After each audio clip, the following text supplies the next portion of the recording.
Good morning students, chemistry classes में आपका स्वागत है। लास्ट लेक्चर तक हमने द पी ब्लॉक एलिमेंट्स के ग्रुप 15 एलिमेंट्स में एनोमलस प्रॉपर्टीज ऑफ नाइट्रोजन की कुछ एनसीईआरटी लाइंस को डिस्कस कर लिया था। आई होप कि आपको वो सारी लाइंस समझ में आई होंगी।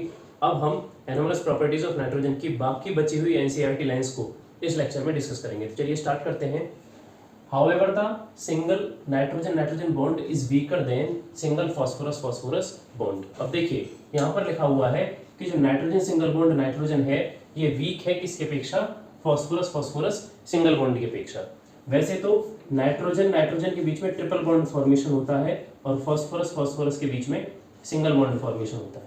तो इन्होंने कहा है कि जब नाइट्रोजन ट्रिपल बॉन्ड होता है तो इसकी बॉन्ड एंथैल्पी मैक्सिमम है और इसकी मिनिमम है, ठीक है। लेकिन अगर हम बात करते हैं नाइट्रोजन सिंगल बॉन्ड नाइट्रोजन की, तो यहाँ पर ये सिंगल बॉन्ड वीक है किसकी अपेक्षा? फॉस्फोरस सिंगल बॉन्ड फॉस्फोरस की अपेक्षा, जो यहाँ पर लिखा हुआ है। अब इसका रीजन चेक कीजिए, because of high inter electronic repulsion of non bonding electrons. अब इसका रीजन बहुत ही सिंपल है कि अगर यहाँ पर नाइट्रोजन सिंगल बॉन्ड फॉर्मेशन कर रहा है, भाई यहाँ पर ये नॉर्मली ट्रिपल बॉन्ड फॉर्मेशन करता है, तो 2 इलेक्ट्रॉन्स यहाँ से और 2 इलेक्ट्रॉन्स यहाँ से हट गए और यहाँ as a lone pair present हो जाएंगे इस तरह से, ठीक है। आप चेक कर सकते हैं इस तरह से। तो आप चेक कीजिए कि दोनों नाइट्रोजन्स पर 3 लोन पेयर्स हैं और ये लोन पेयर्स ही क्या हैं? Non bonding electrons.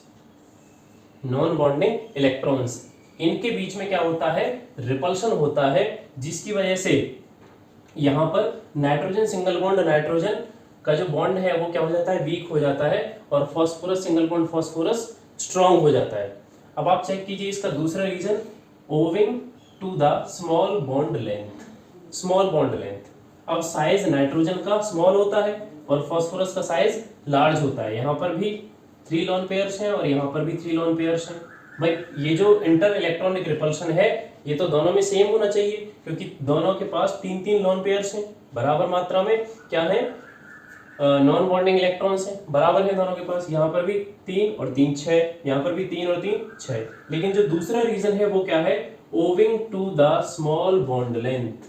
अब यहाँ क्योंकि नाइट्रोजन का साइज छोटा होता है तो यहाँ बॉन्ड लेंथ भी छोटी होती है, और बॉन्ड लेंथ जब स्मॉल रहेगी तो इन लोन पेयर्स के बीच में डिस्टेंस कम रहेगी और रिपल्शन मैक्सिमम हो जाएगा। यहाँ पर रिपल्शन मैक्सिमम रहेगा, यहाँ पर रिपल्शन यहाँ मैक्सिमम रहेगा और यहाँ पर मिनिमम रहेगा, ठीक है। तो इसलिए नाइट्रोजन सिंगल बॉन्ड नाइट्रोजन जो बॉन्ड है ये वीक रहेगा। इसको तोड़ने के लिए कम एनर्जी चाहिए। कितनी एनर्जी चाहिए? 159 किलो जूल मोल इनवर्स। अगर हम सिंगल बॉन्ड की बात करते हैं और 1 मोल नाइट्रोजन मॉलिक्यूल को हमें ब्रेक करना है सिंगल बॉन्ड को, तो हमें कितने अमाउंट एनर्जी चाहिए? 159। और अगर हम फॉस्फोरस सिंगल बॉन्ड फॉस्फोरस की बात करें तो यहाँ पर बॉन्ड लेंथ थोड़ी ज़्यादा है, बॉन्ड की जो लंबाई है वो ज़्यादा है किसकी अपेक्षा? नाइट्रोजन की अपेक्षा। तो यहाँ पर एनर्जी चाहिए 213 किलो जूल मोल इनवर्स, ठीक है जी। अब यहाँ पर दोबारा से एक बार पढ़ लेते हैं। जो रीजन है, because of high inter electronic repulsion of non bonding electrons. Non bonding electrons जो हमारे पास है नाइट्रोजन और फॉस्फोरस में, इनके बीच में रिपल्शन रहेगा, ये बात ठीक है। लेकिन किसमें रिपल्शन ज़्यादा रहेगा? ये इस बात पर डिपेंड करता है कि बॉन्ड लेंथ किसकी स्मॉल है। किसकी बॉन्ड लेंथ स्मॉल है? तो नाइट्रोजन का साइज स्मॉल है फॉस्फोरस की अपेक्षा, एक्सेप्शनली स्मॉल साइज, इसलिए यहाँ पर बॉन्ड की लंबाई भी कम रहेगी और रिपल्शन क्या हो जाएगा? मैक्सिमम हो जाएगा, जिसकी वजह से एनर्जी क्या चाहिए? कम चाहिए इस बॉन्ड को ब्रेक करने के लिए। नेक्स्ट लाइन चेक करते हैं। As a result the catenation tendency is weaker in nitrogen. इसका परिणाम क्या होगा? इसका जो रिजल्ट निकलेगा वो निकलेगा कि जो नाइट्रोजन की कैटेनेशन टेंडेंसी है, अब कैटेनेशन टेंडेंसी क्या है? चेनिंग टेंडेंसी। जो नाइट्रोजन की चेनिंग टेंडेंसी है,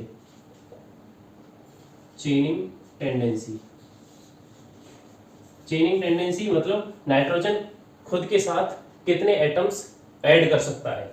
जैसे हम कार्बन के बारे में चेक करते हैं तो कार्बन की कैटेनेशन टेंडेंसी सबसे अच्छी होती है। ये 4 कार्बन्स के साथ 4 कोवेलेंट बॉन्ड फॉर्मेशन कर लेता है और नेक्स्ट कार्बन फिर 4 कार्बन्स के साथ इस तरह से कार्बन, तो ये एक लार्ज चेनिंग सिस्टम तैयार कर लेता है। इसी को बोलते हैं कैटेनेशन टेंडेंसी। लेकिन नाइट्रोजन में ये टेंडेंसी नहीं होती है। उसका रीजन क्या है? कि यहाँ पर स्मॉल साइज और हाई इलेक्ट्रोनेगेटिविटी के चलते, स्मॉल साइज देखिए स्मॉल साइज की वजह से, स्मॉल बॉन्ड लेंथ की वजह से और इंटर इलेक्ट्रॉनिक रिपल्शन की वजह से यहाँ पर नाइट्रोजन केवल डाई एटॉमिक फॉर्म में ही प्रेजेंट होता है। मतलब ये केवल किस फॉर्म में प्रेजेंट होता है, N2 डाई नाइट्रोजन की फॉर्म में ही प्रेजेंट होता है। इससे ज्यादा नाइट्रोजन एटम इसमें अटैच नहीं होते हैं, तो इसकी कैटेनेशन टेंडेंसी क्या हो जाती है, लेस हो जाती है। किसकी अपेक्षा, फास्फोरस और अदर 15 ग्रुप एलिमेंट्स की अपेक्षा। यहाँ पर लिखा हुआ है as a result the catenation tendency is weaker, कमजोर हो जाती है किसमें, नाइट्रोजन में।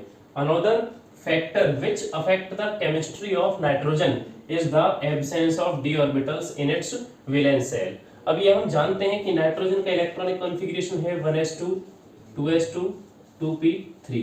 तो यहाँ पर इलेक्ट्रॉनिक कॉन्फ़िगरेशन को चेक करते हैं, तो यहाँ लास्ट सेल है सेकंड सेल, जिसमें s और p सब सेल्स प्रेजेंट होते हैं लेकिन d सब सेल एब्सेंट होता है, ठीक है। और यही इसकी केमिस्ट्री को प्रभावित करता है। यहाँ पर देखिए, यहाँ लिखा हुआ है अनदर, दूसरा, फैक्टर विच अफेक्ट, फैक्टर मतलब कारक, which affects the chemistry of nitrogen is the absence of d orbitals in its valence shell। तो ये हो गई इसकी valence shell, second shell, last shell है इसके, आउटरमोस्ट सेल, इसी को वैलेंस सेल बोलते हैं। इसके अंदर डी सब सेल क्या है, डी ऑर्बिटल्स क्या है, एब्सेंट है, जो इसकी केमिस्ट्री को अफेक्ट करते हैं, ठीक है। तो इसकी केमिस्ट्री को ये जो एब्सेंट ऑफ डी ऑर्बिटल्स हैं ये किस तरह से अफेक्ट करते हैं, हम एनसीईआरटी की नेक्स्ट लाइन में उसे चेक करते हैं।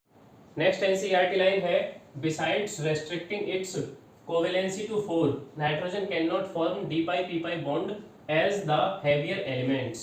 अब यहाँ देखिए, लास्ट एनसीईआरटी लाइन हमने चेक की थी जिसमें कहा गया था कि नाइट्रोजन के पास d ऑर्बिटल्स प्रेजेंट नहीं होते हैं। इलेक्ट्रॉनिक कॉन्फ़िगरेशन देखिए, nitrogen is equal to 1s2 2s2 2p3। तो यहाँ पर सेकंड जो प्रिंसिपल सेल है वो लास्ट सेल है, और सेकंड प्रिंसिपल सेल में केवल s ऑर्बिटल और p ऑर्बिटल्स प्रेजेंट होते हैं, यहाँ पर d ऑर्बिटल प्रेजेंट नहीं होता है, d ऑर्बिटल प्रेजेंट यहाँ पर नहीं होता है। तो एब्सेंस ऑफ d ऑर्बिटल, जो नाइट्रोजन है ये मैक्सिमम कितनी कोवेलेंसी फॉर्म कर सकता है, 4 कोवेलेंसी, इसलिए लिखा हुआ है besides restricting its covalency to 4, मतलब 4 से ज्यादा ये कोवेलेंसी शो नहीं कर सकता। Nitrogen can not form D pi P pi bond. अब ये तो हमने पढ़ लिया था कि नाइट्रोजन पी पाई बॉन्ड तो फॉर्मेशन कर देता है, पी पाई मल्टीपल बॉन्ड फॉर्मेशन कर देता है, लेकिन जब डी ऑर्बिटल्स प्रेजेंट नहीं है तो डी पाई बॉन्ड फॉर्मेशन नहीं होगा। पी पाई तो बन जाएगा लेकिन डी पाई बॉन्ड फॉर्मेशन नहीं होगा। तो कलेक्टिवली क्या कहेंगे, D pi P pi bond formation यहाँ पर नहीं होगा। एज द हेवियर एलिमेंट्स, जैसा कि हेवियर एलिमेंट्स में D pi P pi bond formation हो जाता है, ऐसा नाइट्रोजन के बीच D pi P pi bond formation नहीं होगा। अब हेवियर एलिमेंट्स के लिए जो कि D pi P pi bond formation कर सकते हैं, उसके लिए एग्जांपल दे रखा है R3P डबल बॉन्ड O और R3P डबल बॉन्ड CH2। अब देखिए हम इसे ओपन कर लेते हैं R3P डबल बॉन्ड O को, जिससे हम इसको ढंग से समझ सके कि D pi P pi bond formation होता कैसे है, क्योंकि उसके बाद हमें फिर डी पाई बॉन्ड फॉर्मेशन पढ़ना है, तो वो भी इजीली हमें समझ में आ जाएगा। देखिए हम यहाँ चेक करते हैं R3P डबल बॉन्ड O को। देखिए यहाँ पर हमारे पास R है एल्काइल ग्रुप, एल्काइल ग्रुप है, तो यहाँ लिखा हुआ है R3P double bond O, R3P double bond O। तो यहाँ बॉन्ड फॉर्मेशन कैसे हो रहा है, phosphorus single bond R, alkyl group R and double bond O। अब चेक कीजिए, यहाँ पर हम फास्फोरस का इलेक्ट्रॉनिक कॉन्फ़िगरेशन लिख लेते हैं। Phosphorus is equal to 1s2 2s2 2p6 3s2 and 3p3। तो यहाँ पर लास्ट सेल कौन सी है, थर्ड सेल, जिसमें s ऑर्बिटल है, p ऑर्बिटल्स है और 3d भी है। d ऑर्बिटल्स भी यहाँ पर प्रेजेंट है, लेकिन d ऑर्बिटल्स में यहाँ इलेक्ट्रॉन्स एक भी नहीं है, मतलब वो पूरी तरह से वेकेंट है। तो यहाँ चेक कीजिए, लास्ट सेल के इलेक्ट्रॉन्स को हम यहाँ लिख लेते हैं। ये है हमारे पास 3s2 एंड ये है 3p3, 1 2 3 1 2, ये हो गया 3p3 और 3d हमारे पास कंप्लीटली वेकेंट है, 1 2 3 4 5, ये हो गया 3d में एक भी इलेक्ट्रॉन प्रेजेंट नहीं है, ठीक है। तो यहाँ पर चेक कीजिए कि ये जो 3 R है, मतलब 3 एल्काइल ग्रुप और एक ऑक्सीजन किस तरह से इसके साथ जुड़ा हुआ है। सबसे पहले तो चेक कीजिए कि फास्फोरस में ये जो पेयर्ड इलेक्ट्रॉन है, थर्ड प्रिंसिपल सेल में जो s सब सेल है, इसमें जो इलेक्ट्रॉन्स प्रेजेंट हैं ये एक्साइट होंगे और एक्साइटमेंट में आकर d में जंप करेंगे इस तरह से। भाई जब इन्हें हम हीट करेंगे तो हीट करने पर जब हमें फास्फोरस की बॉन्डिंग 3 एल्काइल ग्रुप और 1 ऑक्सीजन के साथ करनी है तो वहां पर ये इलेक्ट्रॉन अपने आप को एक्साइट करेंगे और +5 ऑक्सीडेशन स्टेट शो करेंगे, +5 ऑक्सीडेशन स्टेट शो करेंगे। अब यहाँ चेक कीजिए कि यहाँ पर जो एल्काइल ग्रुप है इसको मैं क्या मान लेता हूँ, एल्काइल ग्रुप को यहाँ पर मैं मान लेता हूँ CH3 मिथाइल ग्रुप। ठीक है, मिथाइल ग्रुप में जो कार्बन है ये अपने एक इलेक्ट्रॉन को किसके साथ शेयर करेगा, फास्फोरस के साथ, फास्फोरस के साथ ये अपने एक इलेक्ट्रॉन को शेयर करेगा। तो ये है हमारे पास एक R। ठीक है, उसके बाद यहाँ पर सेकंड R का मतलब यहाँ पर एल्काइल ग्रुप मतलब CH3 हो सकता है, C2H5 जो भी आप लेना चाहें वो आप यहाँ यूज कर सकते हैं, मिथाइल, इथाइल, प्रोपाइल, ब्यूटाइल कुछ भी। ठीक है, तो यहाँ पर कार्बन अपने एक इलेक्ट्रॉन को शेयर करेगा किसके साथ, फास्फोरस के साथ। तो यहाँ पर हो गया ये एक R यूज हो गया, सेकंड R, यहाँ पर थर्ड R यूज हो गया जो इसने p ऑर्बिटल्स को पेयर कर दिया है, मतलब यहाँ पर s ऑर्बिटल को एक R ने पेयर कर दिया, एक R के एक इलेक्ट्रॉन ने, और यहाँ पर p ऑर्बिटल्स को भी 2R मतलब 2 मिथाइल ग्रुप्स ने यहाँ पर पेयर कर दिया है। बाकी बचे हमारे पास 2 अनपेयर्ड इलेक्ट्रॉन, एक तो p के पास है और एक किसके पास है, d के पास, क्योंकि यहाँ पर 3d ऑर्बिटल्स प्रेजेंट है। ठीक है, ये बात आप ध्यान रखिए। अब यहाँ चेक कीजिए ऑक्सीजन का जो इलेक्ट्रॉनिक कॉन्फ़िगरेशन है वो क्या है। ऑक्सीजन का इलेक्ट्रॉनिक कॉन्फ़िगरेशन है 1s2 2s2 2p4। तो यहाँ पर देखिए s में तो यहाँ 2 इलेक्ट्रॉन्स हैं, लेकिन p में कितने हैं, 4। p में यहाँ पर इलेक्ट्रॉन है 4, इस तरह से यहाँ पर 4 इलेक्ट्रॉन हो गए। अब यहाँ ऑक्टेट कंप्लीट होने के लिए कितने इलेक्ट्रॉन्स की रिक्वायरमेंट है, 2 इलेक्ट्रॉन्स की रिक्वायरमेंट।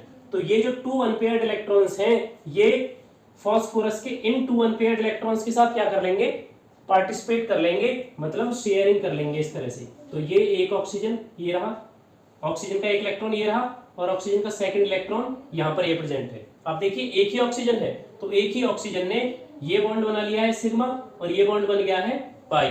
आप चेक कीजिए जब फर्स्ट बॉन्ड फॉर्मेशन होता है तो उसको हम क्या बोलते हैं, सिग्मा बॉन्ड बोलते हैं, और सेकंड बॉन्ड को बोलते हैं हम पाई बॉन्ड। तो आप चेक कीजिए यहाँ पर ये है 2p, तो ये जो ऑर्बिटल्स हैं ये किसके ऑर्बिटल्स हैं, p के। ठीक है, तो ये इलेक्ट्रॉन्स भी किस में प्रेजेंट रहेंगे, p इलेक्ट्रॉन्स बोले जाएंगे। p इलेक्ट्रॉन्स में से एक इलेक्ट्रॉन ने तो यहाँ पर सिग्मा बॉन्ड फॉर्मेशन किया है और एक p इलेक्ट्रॉन यहाँ d ऑर्बिटल में चला गया है, d ऑर्बिटल में चला गया है। तो ये जो इलेक्ट्रॉन है ये ऑक्सीजन का है और ये किसका है, p ऑर्बिटल का है, जबकि ये एक इलेक्ट्रॉन जो फास्फोरस का है, बात को ध्यान से समझिए, ये जो एक इलेक्ट्रॉन है यहाँ पर अनपेयर्ड, ये फास्फोरस का है, ये किस में प्रेजेंट है, d ऑर्बिटल में। ठीक है, और ये दोनों मिलकर p और d के एक एक इलेक्ट्रॉन मिलकर किस तरह का बॉन्ड फॉर्मेशन कर रहे हैं, पाई बॉन्ड फॉर्मेशन कर रहे हैं। इसी को बोलते हैं हम यहाँ पर p पाई d पाई, p पाई d पाई भी बोल सकते हो आप, या फिर d पाई p पाई भी बोल सकते हो, d पाई p पाई बॉन्ड फॉर्मेशन भी यहाँ पर बोल सकते हो। एक बार दोबारा से चेक कर लेते हैं। देखिए हमने यहाँ पर ऑक्सीजन को तो समझ लिया पूरी तरह से कि ऑक्सीजन का एक इलेक्ट्रॉन किसके साथ शेयर करेगा, 3p, जो ऑर्बिटल्स हैं उनमें जो अनपेयर्ड इलेक्ट्रॉन है उसके साथ शेयर करेगा और यहाँ पर सिंगल बॉन्ड फॉर्मेशन करेगा, सिग्मा बॉन्ड फॉर्मेशन। अब यहाँ पर तीनों जगह R के साथ सिंगल बॉन्ड फॉर्मेशन हुआ है, वो सिग्मा बॉन्ड फॉर्मेशन है, यहाँ पर पाई बॉन्ड फॉर्मेशन नहीं हुआ है। ये कैसे होगा कि यहाँ पर अगर मैं एग्जांपल लेता हूँ कार्बन हाइड्रोजन हाइड्रोजन हाइड्रोजन, अब चेक कीजिए कार्बन मैक्सिमम 4 बॉन्ड फॉर्मेशन कर सकता है, तो यहाँ पर एक इलेक्ट्रॉन इसने किसके साथ शेयर कर दिया, फास्फोरस के साथ, जैसा मैंने आपको यहाँ शो किया है। यहाँ मान लीजिए कार्बन है तो कार्बन ने अपना एक इलेक्ट्रॉन इस फास्फोरस के साथ शेयर कर दिया, इसी तरह से यहाँ पर सेकंड कार्बन है, इसने भी एक इलेक्ट्रॉन इसके साथ शेयर कर दिया, और थर्ड कार्बन है, इसने भी एक इलेक्ट्रॉन शेयर कर दिया। तो तीनों जगह पर जो बॉन्ड फॉर्मेशन हुआ है सिग्मा सिग्मा सिग्मा, 3 जगह पर सिग्मा बॉन्ड फॉर्मेशन हुए हैं, जबकि ऑक्सीजन के साथ यहाँ पर डबल बॉन्ड फॉर्मेशन है, एक तो सिग्मा हो गया और दूसरा क्या है, पाई बॉन्ड फॉर्मेशन है। तो ये पाई बॉन्ड है, ये पाई बॉन्ड क्या है, डी पाई पी पाई, डी पाई पी पाई। तो यही यहाँ पर लिखा हुआ है, देखिए can example R3p double bond O और R3p डबल बॉन्ड CH2।